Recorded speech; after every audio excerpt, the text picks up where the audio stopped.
दोस्तों नमस्कार। मेरे यूट्यूब चैनल में आप सभी लोगों का बहुत बहुत स्वागत है। आज मैं आप लोग के सामने साइंस के महत्वपूर्ण प्रश्नों को लेकर आया हूं, जो सभी प्रतियोगी परीक्षाओं के लिए बहुत महत्वपूर्ण है।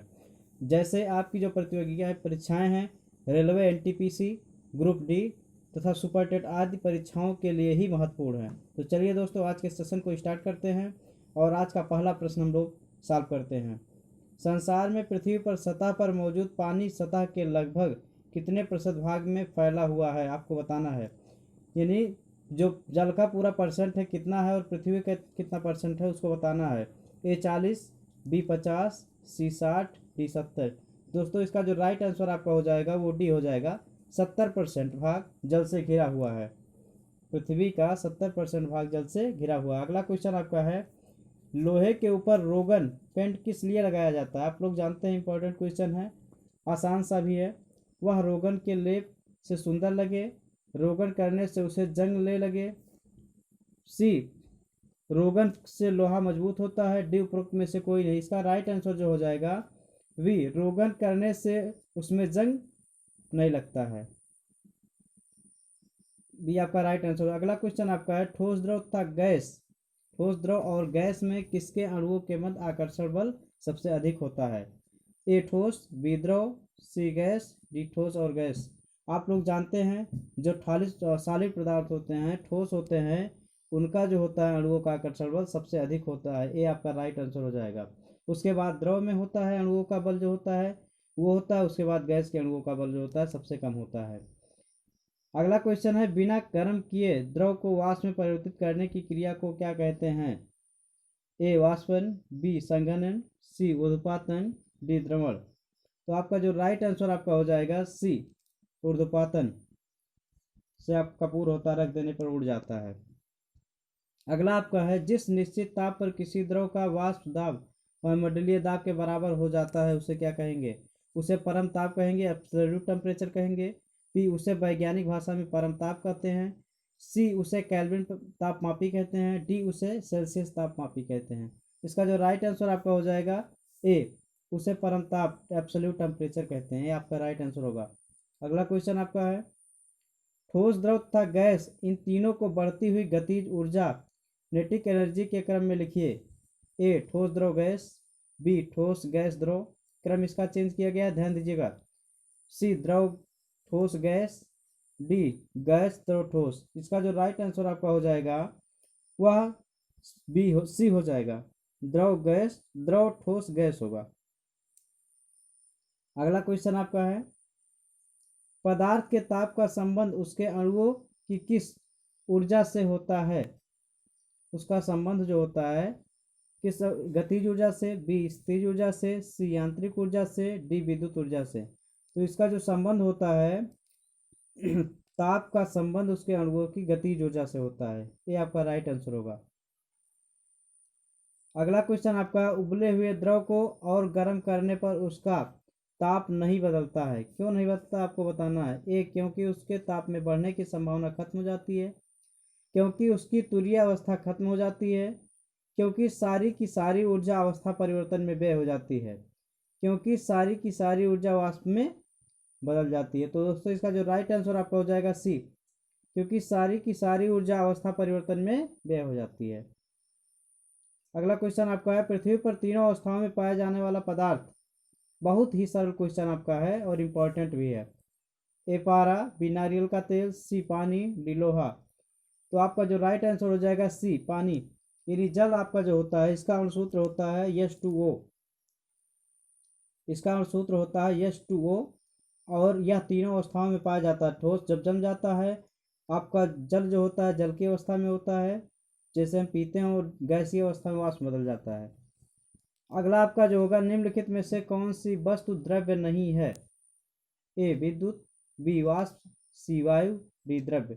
दोस्तों ए आपका राइट आंसर हो जाएगा, विद्युत आपकी द्रव्य नहीं है।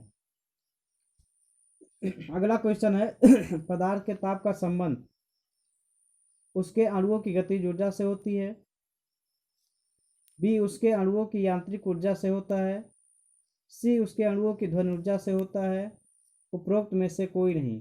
आपका जो राइट आंसर हो जाएगा ए, पदार्थ के ताप का संबंध उसके अणुओं की गतिज ऊर्जा से होती है।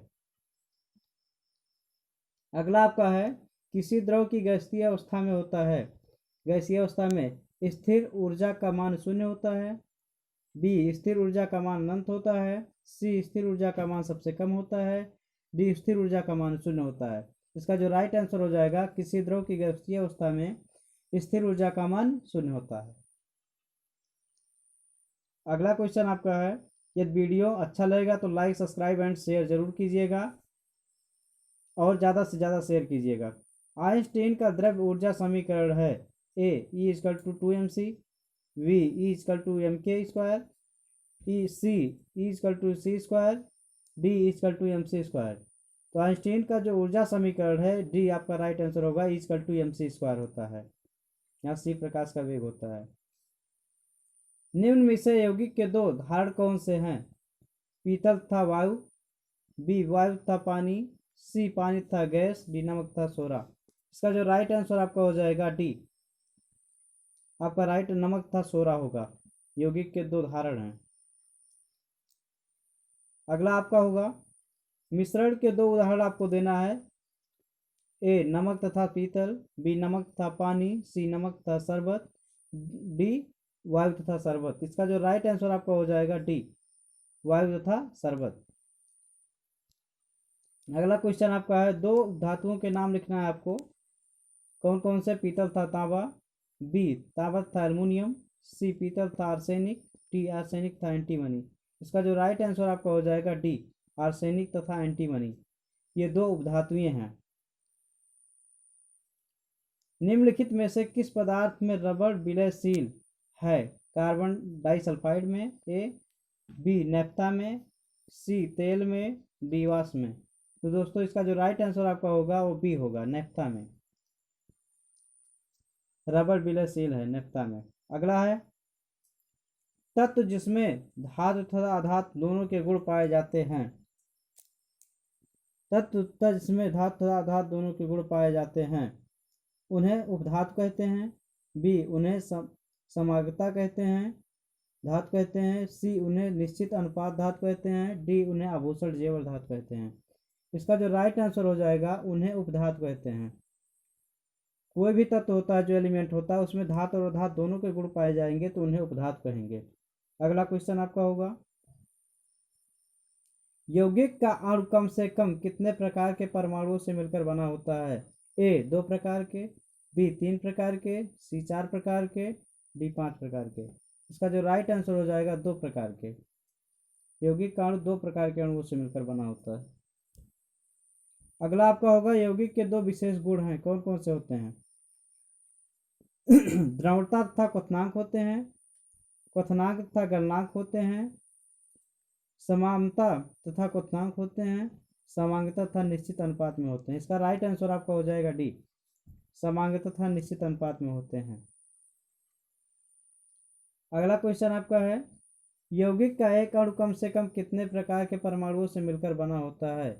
ए 2, बी 3, सी 1, डी 3 से अधिक। इसका जो राइट आंसर आपका हो जाएगा 2। यौगिक का एक अणु कम से कम 2 प्रकार के परमाणुओं से मिलकर बना होता है। अगला क्वेश्चन आपका है, समझना है, तर्क से संबंधित क्वेश्चन है। पीले रंग का चूर्ण ए पानी पर तैरता है, भूरे रंग का चूर्ण बी पानी में डूब जाता है। चूर्ण ए तथा बी को परस्पर मिलाकर गर्म करने के बाद बना हुआ पदार्थ सी जल में डूब जाता है। बताइए कि पदार्थ सी मिश्रण है या यौगिक? ए मिश्रण, बी मिश्रण हो सकता है, सी यौगिक हो सकता है, डी यौगिक। आपका जो राइट आंसर हो जाएगा ए मिश्रण होगा। नेक्स्ट क्वेश्चन आपका है, 2 या 2 से अधिक पदार्थ के समांगी मिश्रण को क्या कहते हैं? ए मिश्रण, बी तत्व, सी यौगिक, डी पदार्थ। तो इसको यौगिक कहते हैं, सी आपका राइट आंसर हो जाएगा। अगला क्वेश्चन है, निम्नलिखित में से धातु तत्व किसमें है? ए कार्बन, बी ब्रोमीन, सी पारा, डी गंधक। इसका राइट आंसर जो आपका होगा पारा, धातु तत्व पारा में है। अगला क्वेश्चन आपका होगा, किसी परखनली में एक पदार्थ को गर्म करने पर परखनली के ऊपरी भाग पर यदि जल की बूंदें एकत्र हो जाती हैं और वह पदार्थ झुलस कर काला पड़ जाता है तो वह पदार्थ कौन सा होगा? ए तत्व, बी मिश्रण, सी द्रव्य, डी यौगिक। तो दोस्तों इसका जो राइट आंसर आपका हो जाएगा यौगिक, डी आपका राइट आंसर होगा। नेक्स्ट क्वेश्चन है, कांच सिलिकॉन तथा किसके परमाणु का एक बड़ा समूह होता है? ए एल्युमिनियम, बी कोबाल्ट, सी बोरियम, डी ऑक्सीजन। इसका राइट आंसर आपका हो जाएगा डी ऑक्सीजन। अगला क्वेश्चन आपका है, बाजारों में प्रयुक्त पॉलीथीन किसके अणुओं की एक लंबी श्रृंखला होती है? Polythene, cellulose, polythene neutron, polysaccharide. इसका जो राइट आंसर आपका हो जाएगा ए पॉलीथीन यानी एथिलीन। पॉलीथीन जो बाजारों में उपलब्ध होती है वह जो होती है एथिलीन के अणुओं की श्रृंखला होती है। अगला क्वेश्चन आपका है, निम्न में से कौन सा प्लास्टिक अत्यधिक ज्वलनशील है? ए रेयान, बी नायलॉन, सी पॉलीथीन, डी सेलुलाइड। तो इसका जो राइट आंसर हो जाएगा सेलुलाइड हो जाएगा, डी राइट आंसर हो जाएगा, सबसे ज्यादा ज्वलनशील प्लास्टिक है। अगला आपका है, निम्न में से किस रसायन को थर्मोसेटिंग प्लास्टिक कहा जाता है? पॉलीथीन, बी केसिन, सी पीवीसी, डी वैकेलाइट। तो दोस्तों इसका जो राइट आंसर आपका हो जाएगा डी वैकेलाइट। आज के सेशन का लास्ट वीडियो होगा और ये मिलान से संबंधित है, इसको करिएगा। आपका ये सूची में दिया गया है, कांच, सिलिका, सीमेंट, चूना पत्थर, स्याही, कार्बन ब्लैक, माचिस, फास्फोरस। इसको आप लोग को मैच करना है कौन सा सही होगा। ये कूट का जो है सूची ए, सूची बी दिया गया है। इसका जो राइट आंसर आपका हो जाएगा दोस्तों ए हो जाएगा, इसका डायरेक्ट दिया गया है। एक का ए कांच, सिलिका, सीमेंट, चूना पत्थर, बी का दूसरा दिया गया आपका, सी का स्याही का आपका दिया गया है, तीसरा कार्बन ब्लैक दिया गया है, डी माचिस का, फास्फोरस दिया गया है। तो इसका सामने सामने मैच होगा। तो दोस्तों आज के सेशन को समाप्त करते हैं। यदि वीडियो अच्छा लगेगा तो लाइक, सब्सक्राइब एंड शेयर दोस्तों को अपने ज़रूर कीजिएगा और कमेंट के माध्यम से बताइएगा वीडियो कैसा लगा। धन्यवाद।